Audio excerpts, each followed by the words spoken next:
अस्सलाम वालेकुम जी। तो आज हम बात करेंगे कि ट्रांसफ़र ऑफ रिमूवेबल प्रॉपर्टी। देखिए, section 7E deemed income introduce करवाया गया था, जिस पे हमें रिमूवेबल प्रॉपर्टी पे टैक्स पे करना था। इफेक्टिव हम बात करेंगे तो वो 1% ऑफ फेयर मार्केट वैल्यू था, ठीक है। और ये होता था कि बहुत से लोग ये टैक्स पे नहीं करते थे और ऑब्वियसली वो बेच देते थे प्रॉपर्टीज़।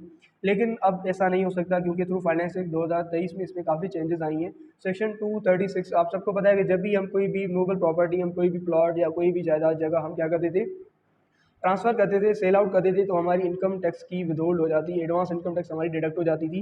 और वो अगर आप एक्टिव टैक्स पेयर हैं, एटीएल में अगर आप आ रहे हैं तो 3% है 2023 और 24 के लिए।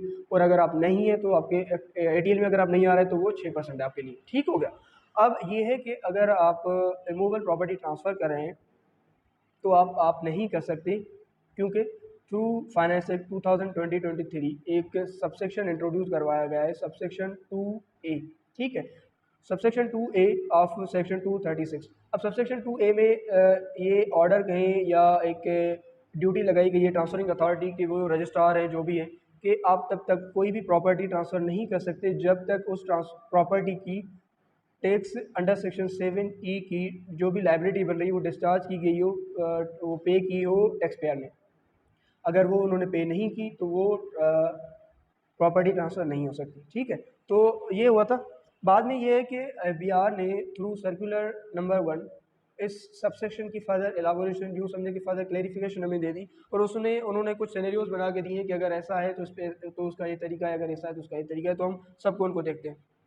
तो फर्स्टली ये है कि अगर आप कोई भी प्रॉपर्टी ट्रांसफ़र कर रहे हैं और आप एक्टिव टैक्स पेयर लिस्ट में आ रहे हैं, ठीक है, तो आप जब भी प्रॉपर्टी ट्रांसफ़र के लिए जाएंगे, आप बेच रहे हैं, आप ट्रांसफ़र करवा रहे हैं, तो जो भी ट्रांसफरिंग अथॉरिटी होगी वो आपसे एविडेंस मांगेगी कि क्या आपने इस प्रॉपर्टी की टैक्स पे करी है अंडर सेक्शन 7E की जो भी बन रही थी, तो क्या वो आपने पे कर दी है या नहीं की।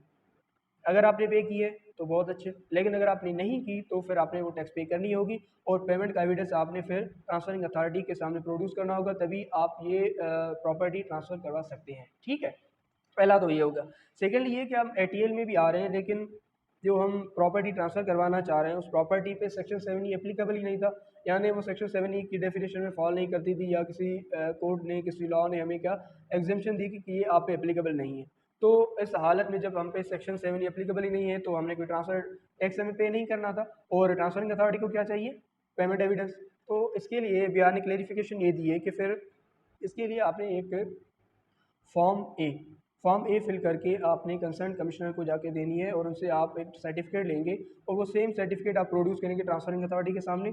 उसके बाद ही आप अपनी प्रॉपर्टी ट्रांसफ़र कर सकते हैं, ठीक है। और ये ऑब्वियसली आपको पता है कि पाकिस्तान में इतनी जल्दी ये काम होते नहीं, लेकिन इस क्लेरिफिकेशन के मुताबिक विद इन 7 डेज़ आपने एप्लीकेशन दी थी, फॉर्म ए आपने सबमिट किया, फिल किया, उसकी जितनी भी रिक्वायरमेंट्स थी वो आपने फुलफिल कर दी और आपने कंसर्न कमिश्नर को दे दी, तो उसको विद इन 7 डेज़ आपको सर्टिफिकेट इशू करना है। बाकी ये तो इंटरनल मामला होते हैं कि वो कितना जल्दी मिलता है, क्योंकि एफबीआर को इससे कोई रेवेन्यू जनरेशन नहीं हो रही, और आपको पता है कि डिपार्टमेंट को एक टारगेट्स दिए जाते हैं, तो वो टारगेट्स को मुकम्मल और फुलफिल करने पे ज़्यादा फोकस करता है, और ये नॉन रेवेन्यू जनरेटिंग वर्क है, तो आपको पता ही है। बहरहाल हम आगे बढ़ते हैं। अब इसमें सेकंड ये आता है कि हमने प्रॉपर्टी ट्रांसफ़र करवानी है और हम एटीएल में नहीं आ रहे। देखिए, एटीएल में आप कब नहीं आते, एटीएल में आप तब नहीं आते कि आप नॉन फाइलर हैं, आपने अपनी रिटर्न फाइल नहीं की, ठीक है। और अगर आपने रिटर्न फाइल नहीं की तो सिंपली हम ये कह सकते हैं कि आपने 7E की अपनी टैक्स लायबिलिटी पे नहीं की, ठीक है। अब जैसे एक्टिव टैक्स पेयर के लिए दो चीज़ें थी कि अगर उसकी प्रॉपर्टी 7E में फॉल करती है तो उसको अपनी लायबिलिटी पे करनी है, अगर नहीं करती तो फॉर्म ए लिखना है, फॉर्म ए की एप्लीकेशन डालनी है और सर्टिफिकेट लेके ट्रांसफरिंग अथॉरिटी को जाके देना है। लेकिन अगर आप एटीएल में नहीं आ रहे तो ये सबसे बड़ा डिसएडवांटेज आपके लिए ये है कि वेदर आप सेक्शन 7E की डेफिनेशन में आपकी प्रॉपर्टी फॉल कर रही हो या नहीं कर रही हो, आपने सेक्शन 7E की टैक्स पे करनी है और वो डिस्चार्ज करनी है। अगर आप नहीं करते तो आपकी प्रॉपर्टी ट्रांसफ़र नहीं होगी, और आप एटीएल में नहीं है, इस वजह से कमिश्नर आपको सर्टिफिकेट भी इशू नहीं करेगा। आई होप कि ये बात आपको समझ आ गई हो, और अगर आपको नहीं आई तो काइंडली आप हमें कमेंट बॉक्स में बता दें। हम कोशिश करेंगे कि आपको और फर्दर इसको क्लेरिफाई करें अगर कोई चीज़ समझ नहीं आती। Stay connected with Syncons. Thank you so much.